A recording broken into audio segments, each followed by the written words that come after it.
Good morning, welcome to Hardin County Commissioners Court. Today is January 11, 2022. It is 10:05 a.m. I apologize that we're getting a late start this morning. We had a special meeting that ran right up until 10 o'clock, and so we're starting a little late, but thank you all for bearing with us. At this time, all members of the court are present, and this meeting is called to order. If everyone will please rise for the invocation by Commissioner Young, followed by the pledge of allegiance. Dear Lord, I want to thank you this morning for your grace and mercy. Be with us as we conduct the business of the county. Give us strength and courage to make some tough decisions today. Keep us in your will and forgive us where we have failed you. In Jesus' name we pray. Amen. Amen. I pledge allegiance to the flag of the United States of America and to the republic for which it stands, one nation, under God, indivisible, with liberty and justice for all. Thank you. Item number 3, approve minutes of the December 28, 2021 regular meeting and January 4, 2022 special meeting as presented by Connie Beckton, County Clerk.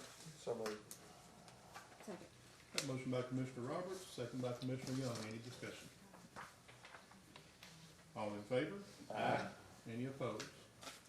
Motion passes. Item 4, consider approval of request to cancel all registered claims from December 28, 2021 and approval of cash statement as presented by Deborah McWilliams, County Treasurer. Good morning, Ms. McWilliams. Good morning. I'm asking the court to release me of the liability of $877,332.23. These are the vouchers and that are for the county's bills and payroll-related expenses that were presented on December 28th. On the cash report, in general checking, we have $16,291,807.66.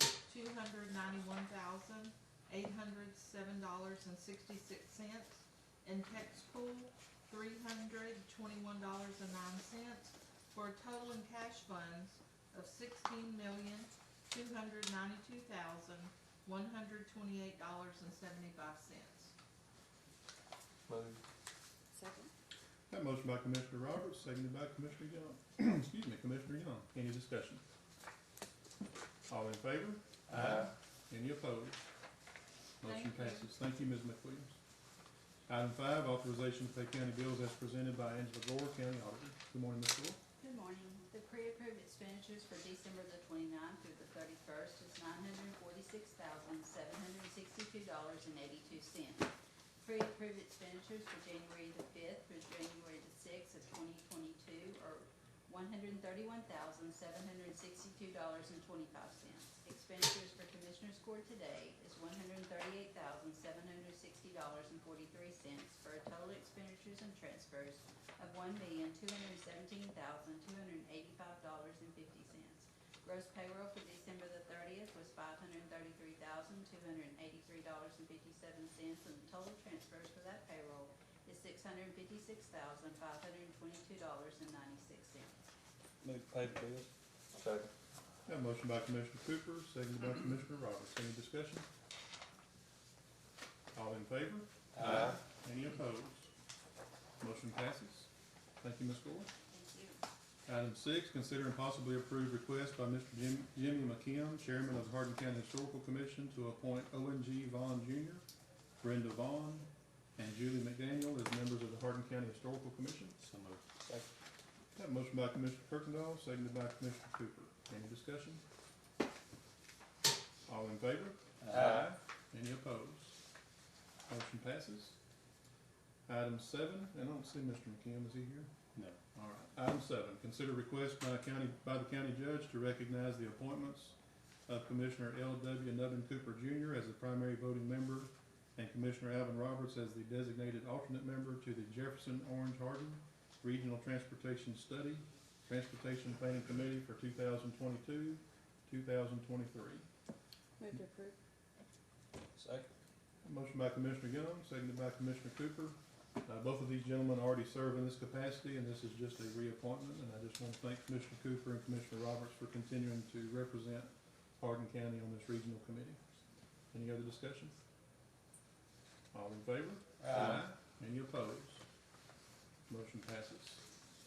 Item 8, consider approval of request by Chief Monica Kelly, Juvenile Probation Department, for approval of outside detention contracts with Angelina, Chambers, Houston, Leon, Liberty, Madison, Navarro, Orange, Polk, and Tyler counties, as well as the First Judicial District, Jasper.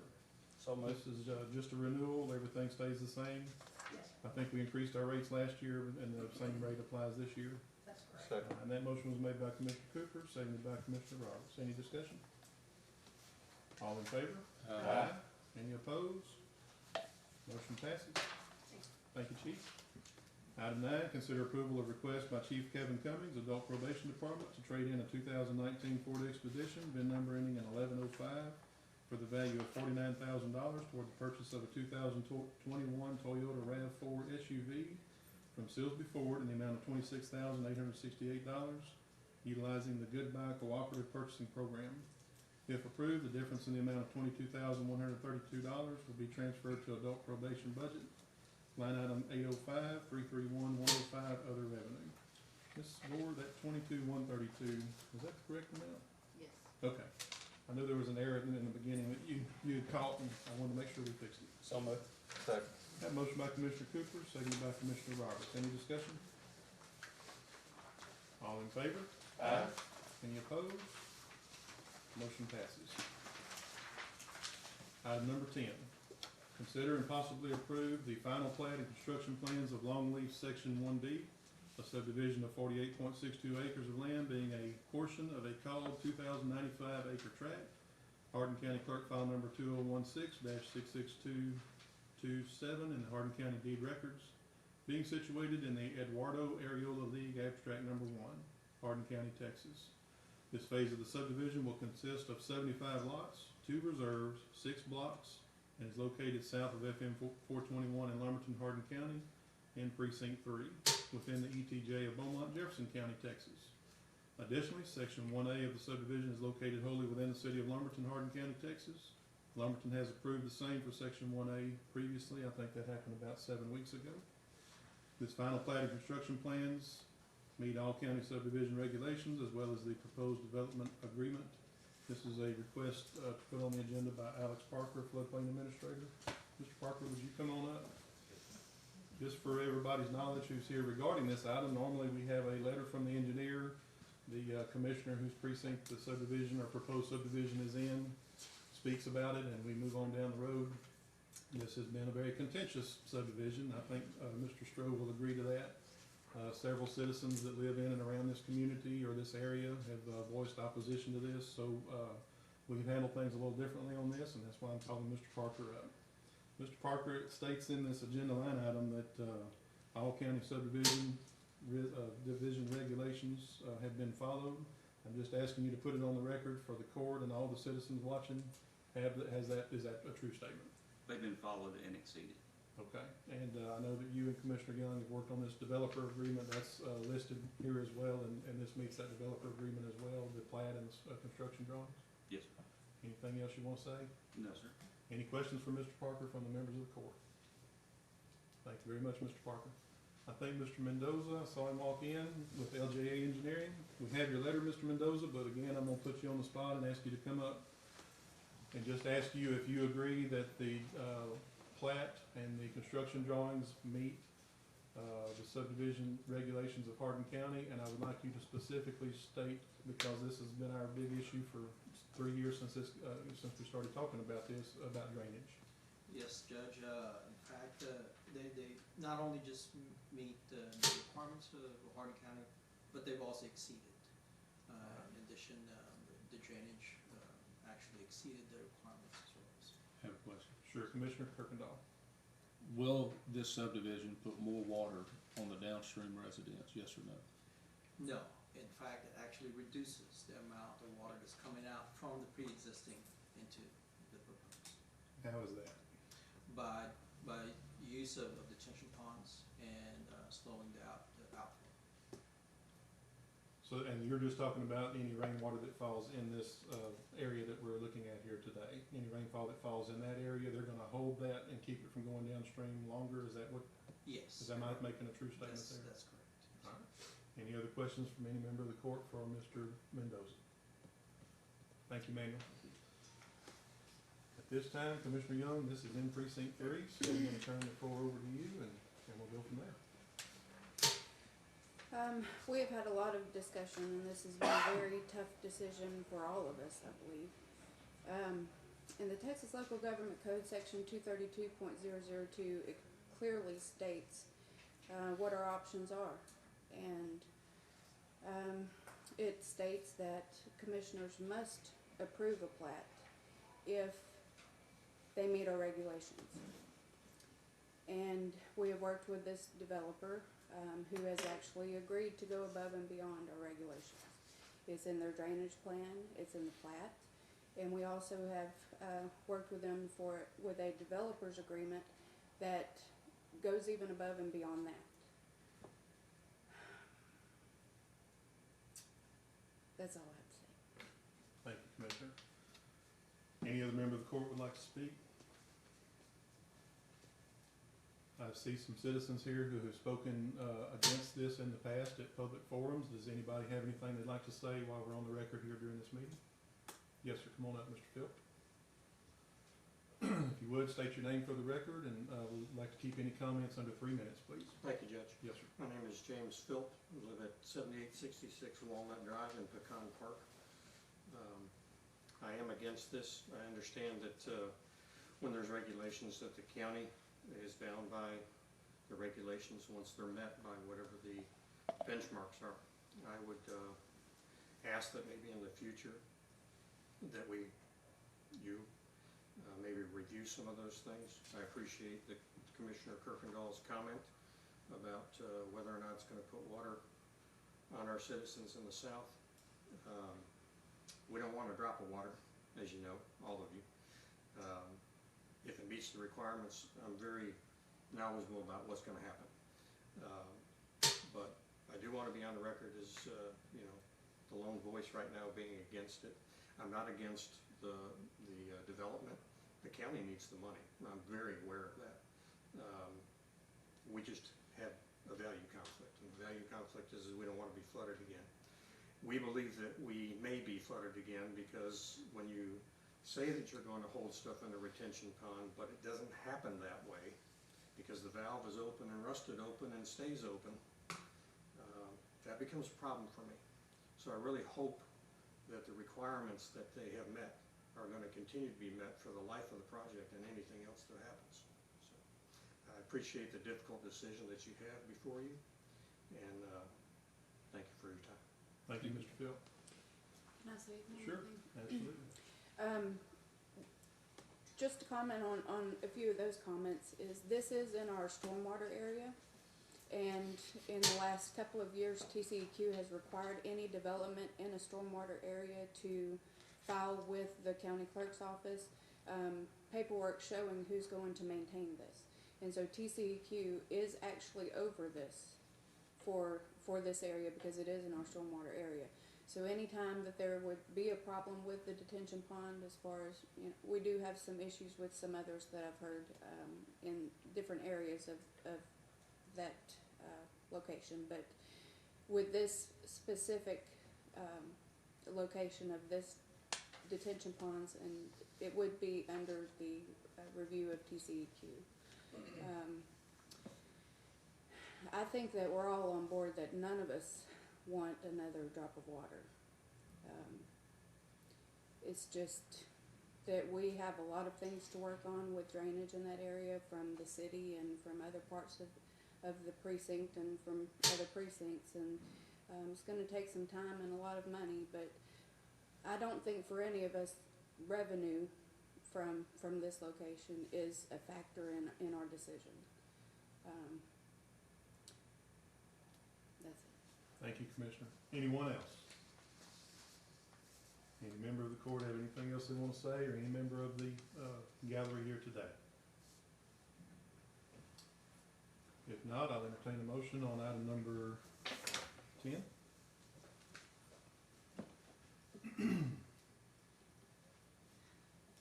One more time, I'll entertain a motion regarding item number 10. Hearing none, normally I would say that the item fails. Today I'm going to say that the Commissioners Court takes no action on item number 10. However, according to Local Government Code section 232.0025I, the construction plans and final plat become approved today by operation of law. And I just want to state that this is Texas law. Texas legislature often tells commissioners courts and city councils and school districts what they can and can't do, or what they have to or have to not do. And in this case today, we had to make a choice of either approving this or take no action. And the court decided today to take no action. However, by operation of law, again, I cited the statute 232.0025I, local government code. It is approved. So, anybody else want to say anything regarding that before we move on?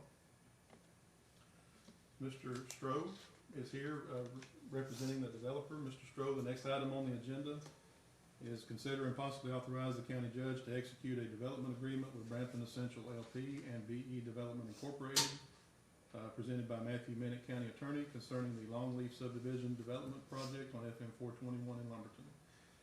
Before I talk to you again about that, I just want to ask Mr. Minnick, if this becomes approved today by operation of law, which it does, when does that affect? When does it into effect? I would say today. So immediately? Yes. And that's because we're outside our 30-day window? That's correct. Since we're under an extension at this time, we are only allowed an extension upon an agreement with the developer. And so since the extension ends today, it would be today. So let me just say this. I think that we learned about 6 or 8 months ago that this was gonna be the decision that we had to make one of these days, and today is that day, either to approve it, deny it, or take no action, and we have decided to take no action, and it becomes approved as an operation of law. Way back when we learned that this was gonna be the case, that it would either be approved one way or the other, Commissioner Young, the county attorney, Mr. Stroh, and others with Brampton Development began working on making sure that if it was going to be approved one way or the other, that at least it was done correctly, in our eyes. And our main concern all this time has been drainage. However, Commissioner Young's been very adamant that the subdivision would be uniform. So when I say that, you have a section of it that's in the city and a section of it that's not inside the city, that's in the unincorporated area of the county. That's what this agreement does. It makes sure that stays uniform. Mr. Stroh, do you want us to continue with that developer agreement today, or would you rather us not go forward with that agreement? We'd like you to consider it, and. We would like that as well, Yeah. but I don't want anybody from the public to think, well, they've been talking about this behind the scenes and they knew they were gonna do it anyway. I can tell you, I didn't know before today exactly what action we would take. However, I think it's in the best interest of the citizens of Hardin County, current and future, that this developer agreement go forward today. And of course, it's up to the court whether or not to vote on it, but I didn't want to even bring it up for action if the developer wasn't gonna sign it. So that's why I asked that question. So Commissioner Young, I'll turn it over to you again regarding item number 11. This is in the best interest of the whole precinct. To have this agreement in place, it does hold them to a higher standard. If we do in any other phase, if we change our rules and regulations, they will have to comply with those rules and regulations, but it also holds them to a higher standard. They have agreed to provide detention for a 100-year storm instead of a 25-year storm. They have used Atlas 14, which is the new measuring tool since Harvey. There's several things in this agreement that would be to our best interest to enter into this agreement with the developer. So I'll make a motion to approve this. I'll second. Have a motion by Commissioner Young, seconded by Judge McDaniel. Any discussion? All in favor? Aye. Any opposed? Aye. Motion passes 4-1. Item number 12, and let's also, Mr. Minnick, if we'll go back to item 10 regarding the plats. We won't sign those today, You do not have to sign. but the county clerk will still take those in and file them. That is correct. And it normally states on there that we've approved that, but today we don't sign that showing that we've approved it, correct? That is correct. But it's approved as an operational law, and you'll still take those in and file them. Okay. Item 12, consider a request by Mr. Carl Marshall, Southeast Texas Regional Planning Commission, to approve the 2022 Hardin County Atlas. As we were about to call this meeting to order, Mr. Marshall passed those out to each of you. I know that y'all had a draft atlas that y'all reviewed a couple of weeks ago, and now this is the final atlas to be approved. Good morning, Mr. Marshall. Good morning. First, you'll notice a new cover for this year's Nature's River. All the redistricting mileage changes are in this, new copy. And I believe there's a few payment changes, a few right-of-way changes, and that's really about it. The main issue was the mileage on the redistricting. Move to approve. Second. Have a motion by Commissioner Kirkendall, seconded by Commissioner Cooper to approve as presented. Any discussion? All in favor? Aye. Any opposed? Motion passes, so thank you, and I wanna thank James, he's, worked with us really diligently regarding redistricting and had printed some maps, for us. And got them to us quickly, I just handed them out this morning, so, thank you for that. Thank you, James. Item 13, and, was Pete still here? There he is. Sir. Thank you, Pete. You I moved just on me. wanted to say that we wanted to thank the court, the commissioners, their staff for continuing to work with us with the dressing program, provide this book that's utilized by everyone in the county. And we just appreciate your cooperation, look forward to working with you. Same here. Feelings are mutual, and thank y'all for everything you do. Item 13, consider request by Alyssa Freeman, Deputy County Clerk, to authorize Connie Beckton, County Election Officer of Hardin County, Texas, to sign a primary election services agreement for the purpose of contracting with a primary party chair within Hardin County to provide election services to the party in the general primary and primary runoff elections.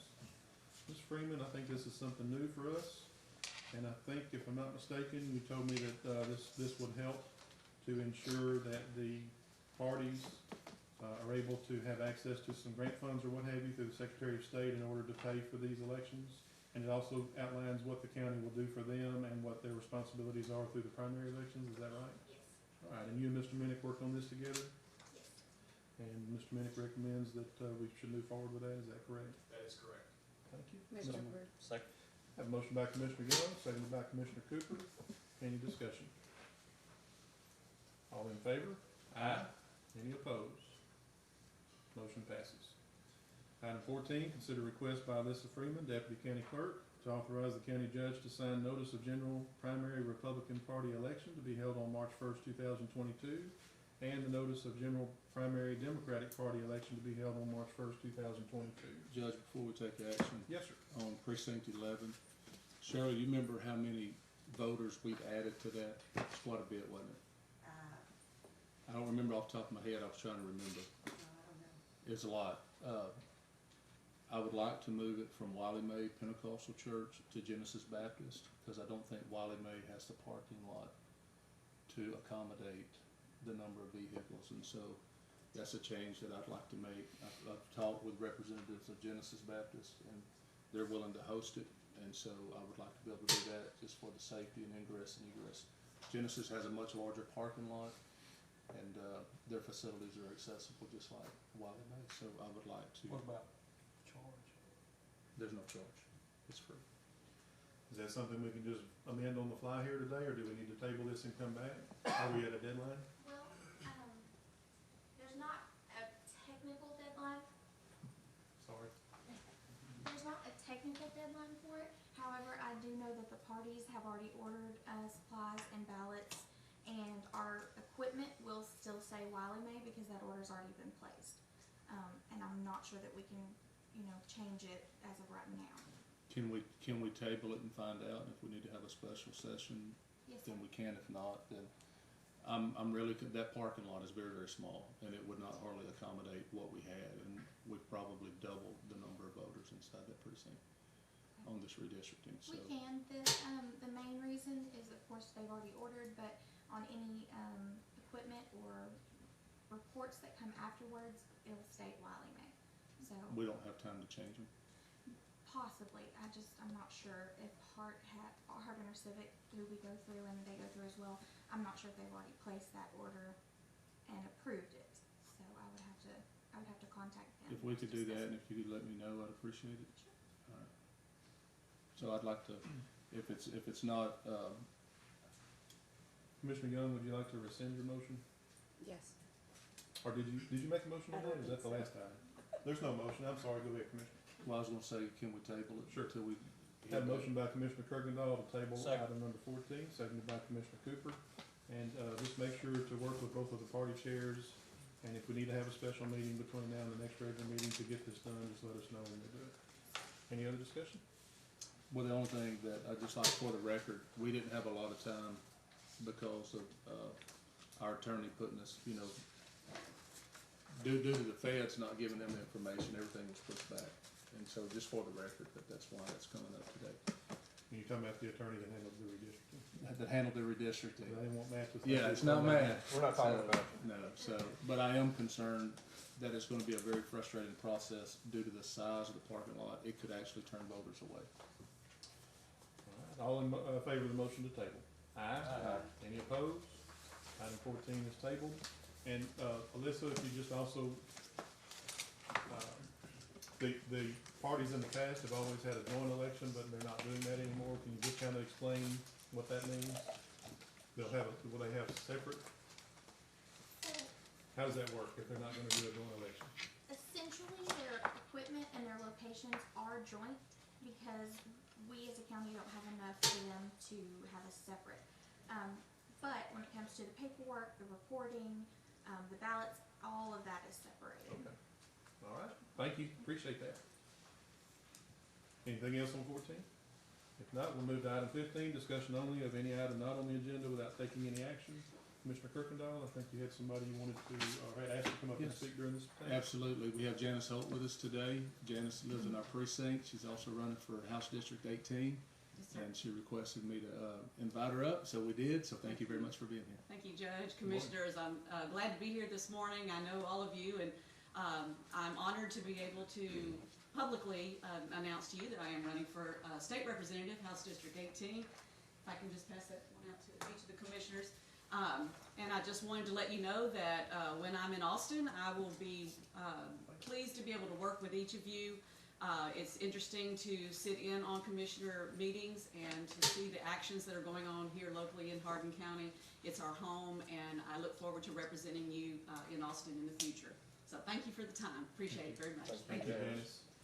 I hope we, let Mr. Bales come speak. Yes, so I want to make a statement about that. Anybody that wants to come up and speak that's running for office, we'll certainly let them do so. And whenever Commissioner Kirkendall first asked me about this, I wanted to make sure it didn't look like that we're endorsing anybody, because as a judge, I cannot endorse anybody, and it's up to the commissioners whether or not they decide to do so. But any candidate that wants to come up and speak, we'll allow them to do that. I know I was allowed to do that in 2014, and I appreciate it.